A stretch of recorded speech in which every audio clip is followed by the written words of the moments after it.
These are 6 major solar storms that could have ended civilization as we know it, and one of them missed us by just 9 days.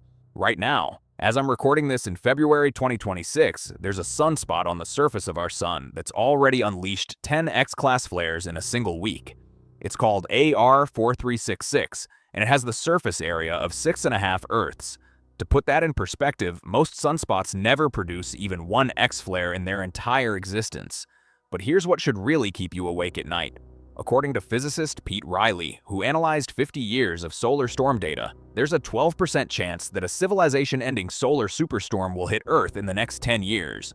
When I first read that statistic, I had to double-check it multiple times. That's not some distant theoretical possibility, that's a coin flip with catastrophic consequences. Let me take you back to September 1st, 1859. Richard Carrington, an amateur astronomer in the small English town of Red Hill, was sketching sunspots through his telescope when something extraordinary happened. He was suddenly blinded by what he described as a white light flare erupting from the sun's surface. Along with fellow observer Richard Hodgson, Carrington had just witnessed the most powerful solar storm in recorded human history. 17.5 hours later, that storm reached Earth, traveling 90 million miles through space in record time. What followed was unlike anything the world had ever seen. Gold miners in the Rocky Mountains woke up at 1 in the morning and started making breakfast, convinced that the sun had risen on a cloudy day. The aurora borealis, normally confined to polar regions, stretched so far south that newspapers in New York reported you could read ordinary print by its light at midnight. But here's the most remarkable part. Telegraph operators across the globe were receiving electrical shocks from their equipment. Telegraph paper was catching fire, and some operators discovered they could send messages using no battery power at all. The aurora itself was generating enough electricity to run their systems. One telegraph conversation in Boston continued for 2 hours, running purely on aurora power. It was the first and only time in history that long-distance communication operated entirely on the energy of a solar storm. Now imagine that same event happening today. The Carrington Event of 1859 occurred during the infancy of our electrical age, when the most sophisticated technology was the telegraph. Today, our entire civilization runs on electricity. Every aspect of our modern life, from the food we eat to the water we drink, from the money in our bank accounts to the GPS that guides us home, depends on a vast, interconnected electrical grid that spans continents. And that grid is far more vulnerable to solar storms than most people realize. Here's why. When a coronal mass ejection from the sun hits Earth's magnetic field, it doesn't just create pretty lights in the sky. It induces powerful electrical currents in long conductors on the ground, like power lines. These geomagnetically induced currents can overload transformers, fry circuit breakers, and cause cascading failures across entire electrical networks. We got a terrifying preview of this vulnerability on March 13, 1989. A solar storm struck Earth's magnetic field, and 90 seconds later, the entire Hydro-Quebec power grid collapsed. 6 million people across Quebec found themselves without electricity for 9 hours. Traffic lights went dark. Elevators stopped working. Hospitals switched to emergency power. The Montreal Metro shut down, stranding commuters underground. But here's the truly frightening part. The 1989 storm was nowhere near as powerful as the Carrington Event. It was maybe a third of the intensity. If a true Carrington-class storm hit today, the damage wouldn't be measured in hours or even days. We're talking about months or years of widespread blackouts. Lloyd's of London, the insurance market that's been calculating catastrophic risks for over 3 centuries, released a study estimating that a Carrington-level solar storm would cost the United States alone between $600 billion and $2.6 trillion. That's roughly equivalent to 20 Hurricane Katrinas happening simultaneously. But unlike a hurricane, this wouldn't be a regional disaster. It would be global, affecting multiple continents at once. The National Academy of Sciences put it even more starkly. The total economic impact could exceed $2 trillion, with recovery times of 4 to 10 years. Why so long? Because the massive transformers that form the backbone of our electrical grid aren't like the appliances in your home. These are custom-built, multi-ton pieces of equipment that take months or even years to manufacture and replace. And here's the catch. Most of them are made overseas, in facilities that would likely be affected by the same solar storm. Dr. Daniel Baker, a professor of atmospheric and space physics at the University of Colorado, has been studying this threat for decades. He puts it bluntly, the cost of an extreme space weather event could reach trillions of dollars with a potential recovery time of 4 to 10 years. But Baker knows something that should terrify all of us. We already came within 9 days of finding out exactly what that looks like. On July 23, 2012, the sun erupted. A coronal mass ejection of unprecedented power tore through space at incredible speed. If it had been aimed at Earth, it would have arrived in just 15 hours. This wasn't just any solar storm. According to Baker's analysis, the July 2012 storm was in all respects at least as strong as the 1859 Carrington Event. The only difference is, it missed. Instead of hitting Earth, the storm struck the Stereo A spacecraft, a solar observatory that happened to be in the perfect position to measure its intensity. The data was sobering.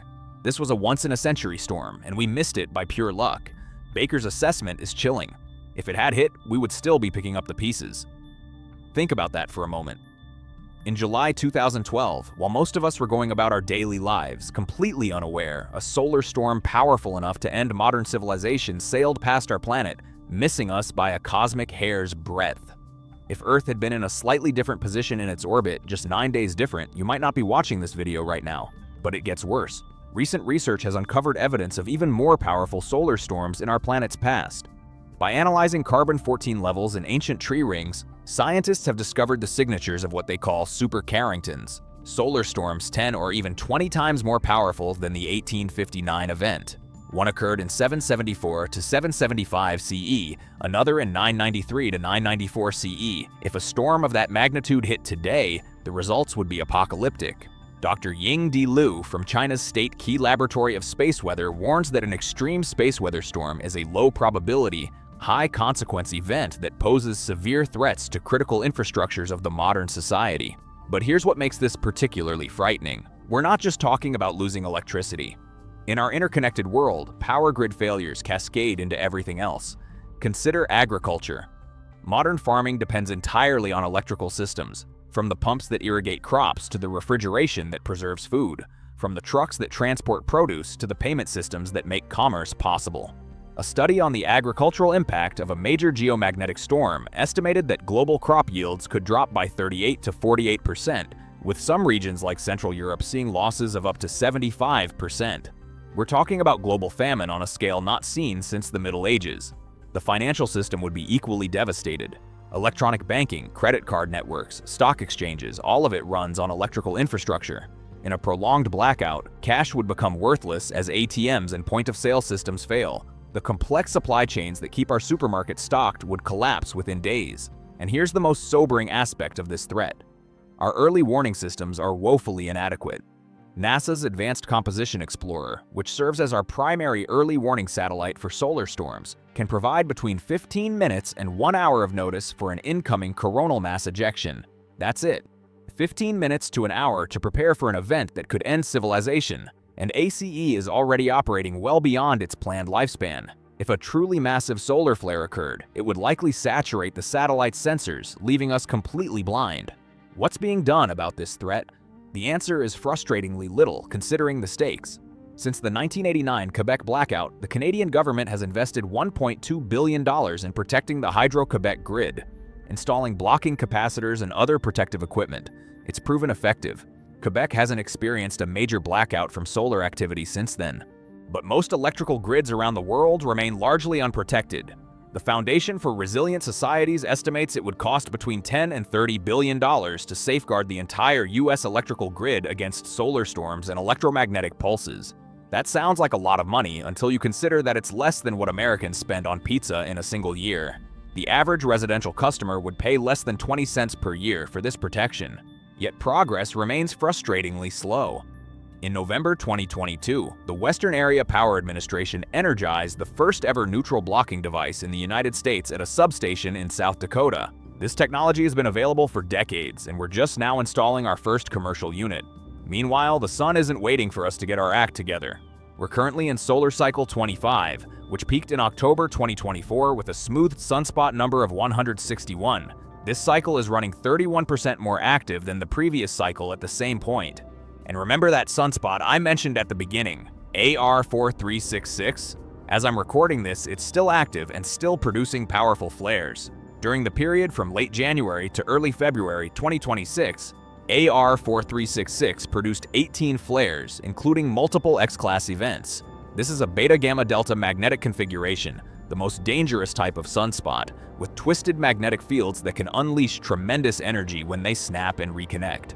We're also facing what experts call a perfect storm of vulnerabilities. More than half of US distribution transformers, roughly 40 million units, are already beyond their expected service life. If these aging transformers fail during a solar storm, replacing them could take years. Electric utilities are currently facing wait times of 2 to 4 years for new large transformers, compared to just a few months as recently as 2020. In extreme cases, some facilities are reporting 5-year lead times. The irony is bitter. We have the technology to protect ourselves. Blocking capacitors, neutral grounding resistors, real-time monitoring systems, these solutions exist and have been proven to work. The cost is manageable, especially compared to the potential damage. But implementation remains painfully slow, hampered by regulatory complexity, utility cost concerns, and a general lack of public awareness about the threat. Some experts argue that the grid's own protective systems would prevent catastrophic damage, that circuit breakers would automatically open and save the transformers from destruction. Others contend that this is wishful thinking, that a truly massive geomagnetic storm would overwhelm these safeguards. The truth is, we don't really know what would happen because we've never experienced a Carrington-level event in the modern electrical age. What we do know is this: solar storms are not a matter of if, but when.